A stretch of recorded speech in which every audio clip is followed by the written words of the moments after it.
November மாதம் 25ஆம் தேதி திரு அவையானது Alexandria நகர தூய கேத்தரின் என்கின்ற இந்த புனிதையினுடைய திருநாளை கொண்டாட நமக்கு அழைப்பு தருகின்றது. இந்த தூயவரை குறித்து அவர்களது வரலாற்றை அறிந்து கொள்வதற்கு முன்பாக விவிலியத்திலே யோசுவா தன்னுடைய நூலிலே 1ஆம் அத்தியாயத்திலே 9வது இறைவாக்காக கூறுகின்றார்.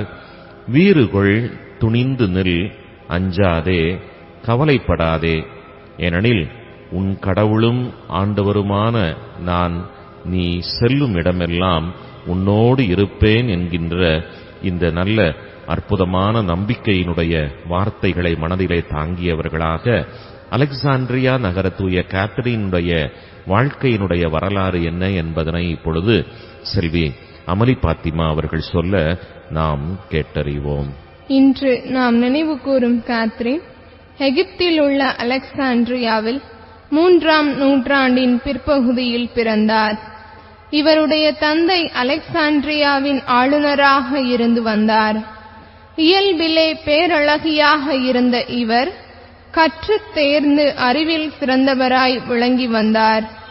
இவர் தன்னுடைய திருமுழுக்கிற்கு பிறகு விண்ணகம் தொடர்பான நிறைய காட்சிகள் காணத் தொடங்கினார். அந்நாட்களில் எகிப்தை ஆண்டு வந்த மாக்சென்டியூஸ் என்ற மன்னன் யாரெல்லாம் கிறிஸ்தவ நெறியை பின்பற்றி வந்தார்களோ அவர்களையெல்லாம் பிடித்து சித்திரவதை செய்ய தொடங்கினான். இதை பற்றி கேள்விப்பட்ட மன்னன் அவரிடத்தில் 50 தத்துவவியலாளர்களை அனுப்பி அவரை தன் பக்கம் இழுத்து கொண்டு வருமாறு கேட்டுக்கொண்டான். ஆனால் நடந்தது வேறொன்றாக இருந்தது. கேத்தரினை மன்னர் பக்கம் இழுத்து கொண்டு போன 50 தத்துவவியலாளர்களும் அவர் ஞானத்தோடு விவாதம் செய்வதையும் வல்லமையோடு இயேசுவின் வார்த்தையை எடுத்துரைப்பதையும் கண்டு மனமாற்றம் பெற்று கிறிஸ்தவர்கள் ஆனார்கள். செய்தி அறிந்த மன்னரோ வெகுண்டு எழுந்தான். பின்னர் தன்னுடைய படைவீரர்களை அனுப்பி அந்த 50 தத்துவவியலாளர்களையும் கொன்று போட்டுவிட்டு கேத்தரினை பிடித்துக் கொண்டு வருமாறு ஆணையிட்டான். அவன் அனுப்பிய படைவீரர்கள் சொன்னது போன்றே அந்த 50 தத்துவவியலாளர்களையும் கொன்று போட்டுவிட்டு கேத்தரினை அவனிடம் கொண்டு வந்தார்கள்.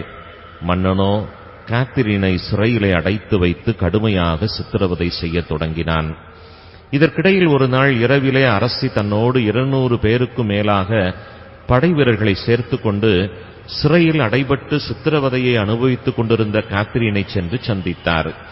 அந்த இரவில் அரசி கேத்தரினோடு பேசிய சிறிது நேரத்தில் கிறிஸ்துவினுடைய போதனையினால் ஈர்க்கப்பட்டு அரசியும் கிறிஸ்தவரானார்.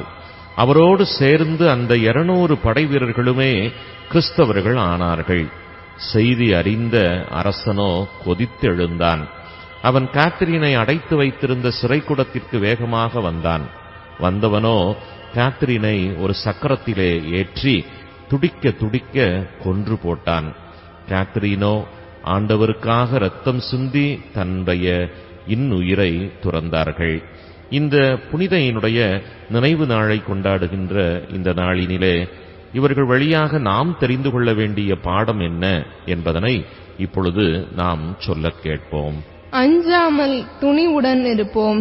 புனித கேத்தரினிடமிருந்து நாம் கற்றுக்கொள்ள வேண்டிய மிக முக்கியமான பாடம், நாம் ஒவ்வொருவரும் அஞ்சாமல் துணிவோடு இருந்து ஆண்டவர் இயேசுவுக்கு சான்று பகர்ந்து வாழ்வதுதான்.